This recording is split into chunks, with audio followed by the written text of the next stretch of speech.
Oh, idea. Oh, idea.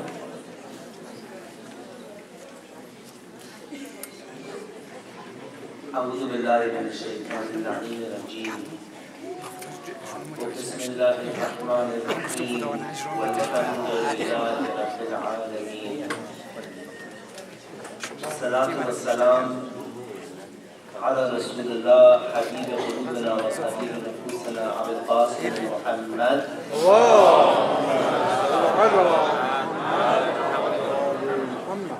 وعلى أهل بيته الطيبين الطاهرين وأصحابه المنتجبين. قال الله تعالى في كتاب الكريم بسم الله الرحمن الرحيم كتب الله لأغلبن أنا ورسولي إن الله قوي عزيز صدق الله العلي العظيم. I will be speaking in English for the remainder of my talk. I've been asked to speak for 20 minutes. If brothers and sisters are getting tired, I can shorten my speech to honor the prophetic hadith which says, keep your speeches short and your prayers long. So, inshallah, I can honor that. I have started my speech on the noble occasion of the Prophet Muhammad's birthday, sallallahu alaihi wasallam, with this noble verse. Allah subhanahu wa ta'ala says in the Quran, Allah has written down, I will certainly prevail, me and my apostle. And surely Allah is strong and mighty. Sadaqallahu al-aliyyul azim. The reason I cite this verse is because it is narrated from Imam Muhammad al-Baqir alayhi salatu wasalam, the great-great-grandson of the Prophet Muhammad sallallahu alayhi wasallam. He says that as the Prophet Muhammad sallallahu alayhi wasallam was nearing his death, he gathered his closest companions and he said, submit and incline fully to peace, and you will be saved. Submit, incline fully to peace, and you will be saved. And then the Prophet of Allah sallallahu alayhi wasallam recited this verse from the Quran. I will certainly prevail, me and my messenger, and surely Allah is strong and mighty. Brothers and sisters, I start the celebration of the Prophet's life by thinking about how he wanted us to remember his death. Because our life and our death is the bookends of how we shall be remembered and the example that we set. When I think about the strife which faces us today, and when I think about the times of the greatest achievement in Islamic civilization, in knowledge, in material sciences such as engineering, in medicine, in art, in culture. Without exception, these great advances in Islamic civilization occurred when Muslims did not have strife amongst each other. Every time there was a mihna, an inquisition, a test of faith, a litmus test to prove that you belonged to the right and only way of thinking, there was strife in the Muslim world. And when brothers and sisters could sit and talk with each other and share the joy of Islam with each other, when they inclined fully to peace, brothers and sisters, this is when we were strong. What is the reasoning behind the Prophet's advice? he asked his followers to do something very great and very difficult. Submit yourself, be a real Muslim. Being a real Muslim is not saying that I'm Sunni or that I'm Shia. It's saying that I submit myself to Allah. That is what it literally means to be a Muslim, one who has submitted himself. But according to the Messenger of Allah, sallallahu alayhi wa sallam, it is not enough to say, I am a Muslim, with your tongue. But he says, incline fully to peace. Being at peace and inclining towards peace means to make peace a habit, to make it a way of life. We must be peaceful within ourselves before we can be peaceful with other people. When we hate other people, there's something within ourselves that we hate. When we fear other people, there's something within ourselves that we fear. When we mock other people, we are hiding our sense of ignorance. When we incline fully to peace, if every time we said Assalamu alaikum to somebody, and we looked into their eyes, and we looked into their souls, and we projected from our hearts a true desire for peace, brothers and sisters, there would be no strife or conflict between Muslims.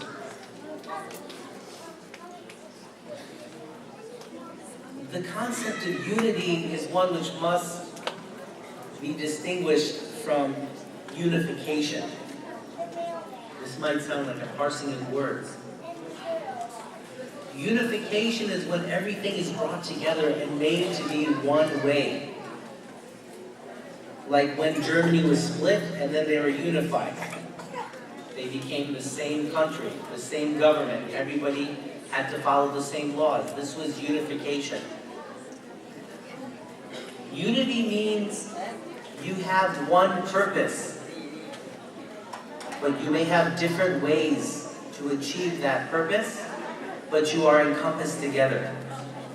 As a physician, I think about this in the way that the organs in our bodies function. Each human being is a complete system unto itself. But within that system, the heart has a job to do, and it's its own system. And the lungs have its own job to do, and the stomach, and the liver, and the kidney, etc. Each organ is a system unto itself, but it cannot act in a way which is completely oblivious or ignorant or harmful of the other organs in the body. Otherwise, if the whole body goes, that organ goes too. So the unity of purpose of each organ is linked by the global system of the body. And in this way, each organ functions in its true nature and its true inclination, but with a consciousness of what the entire body needs.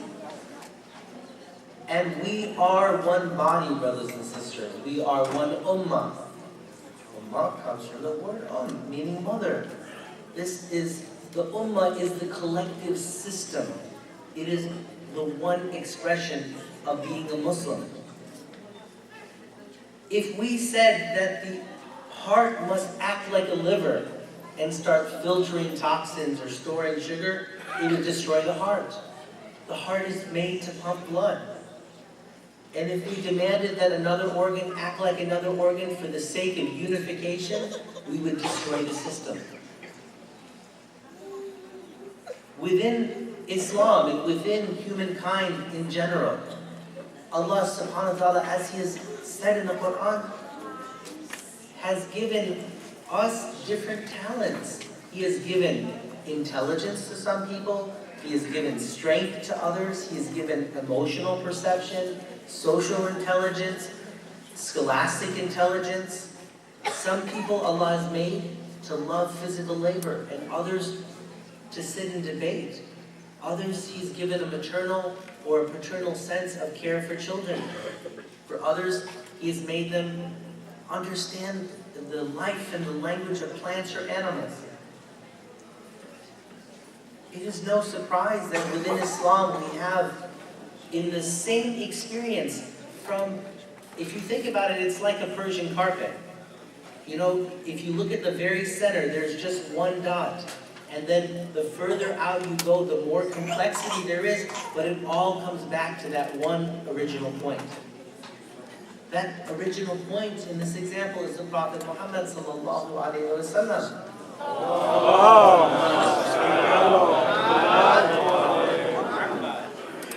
And each corner of the rod represents a different tendency in Islam. That's how from the same man, from the same message, from the same Quran, we have those who very intensely and intently pursue an irfani or a mystical path.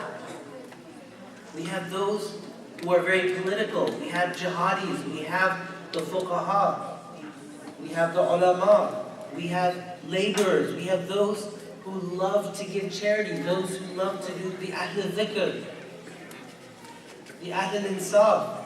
We have so many different types of people because each one of us, when we're born, is just one sliver of the reality of the perfection of the Holy Messenger, sallallahu alaihi wasallam. And just like different nations have their tendencies, the different schools of thought and people in Islam have their tendencies. And if we deny ourselves the ability to spend time with each other and to learn from each other, we are denying our own development towards perfection. I myself am married to a sister from the Ahl Sunnah. And mashallah, one of the things I've always admired about the Ahl Sunnah is how beautifully they pray. The straightness of their rows, their dedication to the time of prayer. They're really much more dedicated, I have to say, to the timeliness and the straightness of their lines than we are. At least wherever I've been in the United States, in Iran, and other places. Beautiful, mashallah. Recitation of the Quran, beautiful, mashallah. Alhamdulillah, we have very good reciters too. The people who are follow the Ahlul Bayt, we tend to have more of maybe an appreciation for the sense of continuity of the Islamic experience, of the cyclical nature of history, of honoring prophets, of honoring companions, of honoring events, of having this sense of belonging to a larger sense of history than some of the current trends amongst the Ahl Sunnah. We each have strengths that we can draw upon. And the different schools of thought developed in different places for a reason. Again, going back to my medical training, I can tell you that there's a reason why, for example, people in the Middle East consume more onions than any other part of the world. There's a physiologic reason. Or there's a reason why people from Sweden tend to be very tall and thin and pale. Or why they tend to be less emotionally expressive than somebody from Africa. All these things are linked to the geography, to the temperature, to the foods available, to the genetics. And these hormonal variations to our environment also change the way we perceive the world.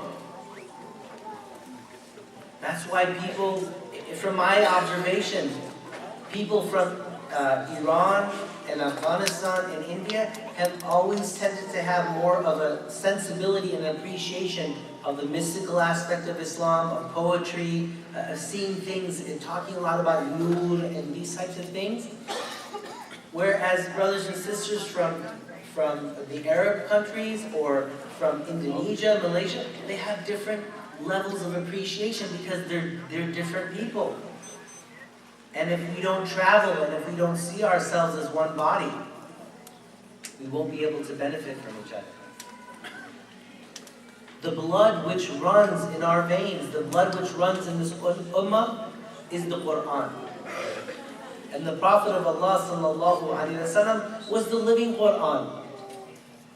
And in the blood is the life of the body. And the life of this ummah is the Prophet Muhammad sallallahu alaihi wasallam.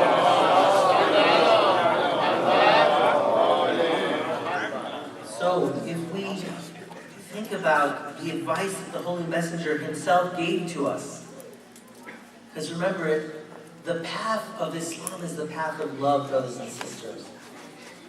That is why the Prophet himself said, if you love me, follow Allah and obey me. This is the path of love, brothers and sisters. We cannot simply say, I love this man and not want to be like him, not want to live like him, not want to breathe like him, not want to die like him. Of all the things he could have been concerned with on his deathbed, he didn't say, remember to pray 5 times a day. That was already established. He didn't say, make jihad until the whole world is Muslim. He said, incline fully to peace, and then you will be saved. Not because you're Muslim, not because you took a shahada with your tongue, but because your heart became Muslim. Your heart was inclined towards peace. Brothers and sisters, I could put a special device on each and every one of our fingers. It measures something called heart rate variability. Not your heart rate, but the heart rate variability. How much your heart changes. The more inclined you are towards peace, the more variability there is. The more angry you are, the more hateful you are, the less variability there is. Because the heart, the metaphorical heart, you see, the word in Arabic we talk about is qalb. We don't talk about fu'ad, which is the physical heart. Our concern in Islam is the qalb. Qalb is the same word we say in Farsi, inqilab, revolution. Qalabu means for something to twist, to turn easily. There's a hadith which says that the heart of man, of mankind, Allah does this to it. It turns quickly. Because the state of our heart changes. We're happy, it beats one way. We're sad, it beats another way. We're depressed or angry. For every type of emotion, there's a different way your physical heart beats because it's linked to the spiritual heart. When we incline fully towards peace with ourselves, and then our spouses, and our children, and the people in this masjid, and our co-workers, we become magnetic, and we attract each other to each other, and we want to be around each other. And this was the Prophet of Allah's concern, in my opinion, on his deathbed. He said, if you want to be saved, it's not just through your namaz, it's not just through your prayers, it's not just through your fasting. How many Muslims have shed the blood of innocent Muslims while they were fasting and celebrated their murder of other Muslims by praying extra rakahs? This is not what saves us. It's inclining fully towards peace. When I look out at this audience tonight, what do I see? I only see Muslims. I can't say you're Sunni, you're Shia, you're this, you're Sufi, you're a Jihadi. I just see you're Muslim, mashallah. So may Allah reward you, and may the Prophet of Allah sallallahu alaihi wasallam give you glad tidings on the Day of Judgment for coming here today and remembering his birth and remembering his life and remembering his death. Sallallahu alaihi wa sallam.